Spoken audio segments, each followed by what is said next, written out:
Shri Venkateswara gold తాకట్టులో ఉన్న మీ బంగారాన్ని విడిపించి కొనబడును.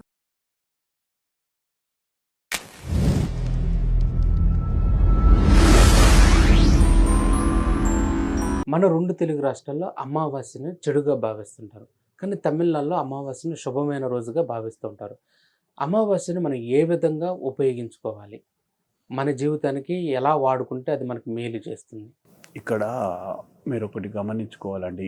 ఇవన్నీ తిథులు అంటాం మనం. పౌర్ణమి, అమావాస్య, అదేవిధంగా పాడ్యమి, ఆశ్లేష, మూల. ఇప్పుడు జనరల్గా జనాలందరూ అనుకునేది ఏంటంటే, ఇప్పుడు పాడ్యమి రోజు కానీ, ఆశ్లేష కానీ, మూల కానీ, ఎవరన్నా అమావాస్య కానీ ఎవరన్నా ముహూర్తాలు పెడతారా? మన దిక్కయ్య గారు పెట్టరు. కానీ సౌత్లో, తమిళనాడులో దేనికైనా ముహూర్తం పెడతారు. కానీ మన ముహూర్తం చూసేటప్పుడు ఏంటంటే, ఇప్పుడు అమావాస్య రోజు పుట్టిన వాళ్ళు మంచిగా కాదు అంటారు, అమావాస్య మంచి రోజే కాదంటారు. కానీ తమిళనాడులో, కేరళలో ఇప్పటికి కూడా ఒక సాంప్రదాయం ఏంటంటే, వాళ్ళు అమావాస్య రోజే ఏ పని మొదలుపెట్టినా అమావాస్య రోజే మొదలు పెడతారు. అమావాస్య రోజే పూజ చేస్తారు. అమావాస్య రోజే ఆకుల భార్యాభర్తలు అన్నం తిని కటిక నేల పెట్టమంటారు, ఎంత పెద్ద కోటీశ్వరులైనా. అంటే అమావాస్యకి అంత పవర్ ఉందండి. అమ్మవారి స్వరూపం అమావాస్య. అర్థమైందా?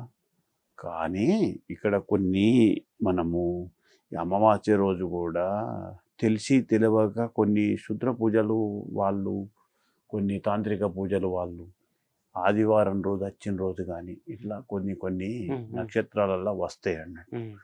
ఇది చేస్తాండ్రు కాబట్టి ఈ యొక్క ముద్ర అనేది మన సైడ్ బాగా పడ్డదండి. ఇది మంచిది కాదు అనే ముద్ర. కానీ ఏ తిథి కానీ ఏది కానీ మనము మంచిది కాదు అని చెప్పరాదండి. ఎందుకంటే ఇటు మూల నక్షత్రం కావచ్చు, ఇటు ఆశ్లేష నక్షత్రం కావచ్చు, ఇటు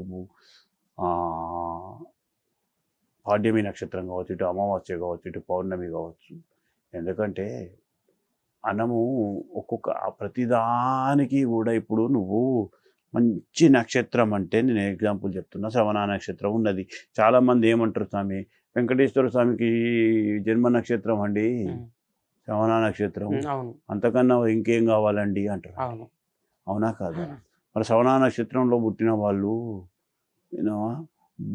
బిగ్ షాట్లు ఉన్నారు, బిచ్చగాళ్ళు ఉన్నారు. అవునా? సినిమా స్టార్లు ఉన్నారు, ఒకరోజు పేమెంట్ తీసుకొని 200 తీసుకొని యాక్ట్ చేసేటోళ్ళు కూడా ఉన్నారు. అవునా కాదా? కాబట్టి మనం దాన్ని అట్లా ప్రిడిక్ట్ చేయకూడదండి. దాన్ని ప్రిడిక్ట్ చేసే విధానం ఎట్లుంటుందంటే, ఆ గడియ వచ్చినప్పుడు దానికి ఈ 32 వర్గాలల్లా అది ఏ తారలా ఉన్నది, ఏ గణం అంటింది, ఇవన్నీ చూసుకోవాలండి. ఇవన్నీ చూసుకొని ఒకవేళ అమావాస్య కూడా చాలా శుభం, అమావాస్య పుట్టిన వాళ్ళు కూడా మిలియనర్స్ ఉన్నారండి. అర్థమైందా? అమావాస్య రోజు పుట్టిన వాళ్ళు కూడా ఆడపిల్లలు అదృష్టవంతులు అంటారు. అట్లాంటి ఆడపిల్లలు అదృష్టం అంటే ఆ అమావాస్య రోజు పుట్టిన ఆడపిల్లలు కూడా నరకం అనుభవించేటోళ్ళు ఉన్నారు. ఎన్నో. కాబట్టి అమావాస్య పౌర్ణమి అట్లా చూడకూడదండి. అమావాస్య రోజు ఆ గడియలు మంచి అయితే, వెనుకటి రోజులలో బ్రహ్మముహూర్తాలలో అన్ని జరిగేటివి కాబట్టి అవి వెనుకట నడిచినాయండి. ఇప్పటి పద్ధతిలో చూసుకోకూడదు. ఇప్పటి పద్ధతిలో మనం ఏం చూసుకోవాలంటే టైము, ముహూర్తం సెట్ చేసే విధానం, అటువంటి గురువును మాత్రం పట్టుకొని ఆ ముహూర్తంలో ప్రతిదానికి 14 నిమిషాల నుంచి 23 నిమిషాల నుంచి 14 నిమిషాల మధ్య వస్తుంది. 9 గంటల 14 నిమిషాల నుంచి 9 గంటల 20 నిమిషాలు అంటే ఎగ్జాంపుల్ చెప్తున్నా. ఇట్లా వచ్చిన టైంలో కనుక వాళ్ళు ఏదన్నా పని మొదలు పెడితే ఆ పని ఖచ్చితంగా సక్సెస్ అవుతుందండి. అది ఆ ముహూర్తానికి ఉన్న గొప్పతనం అదండి.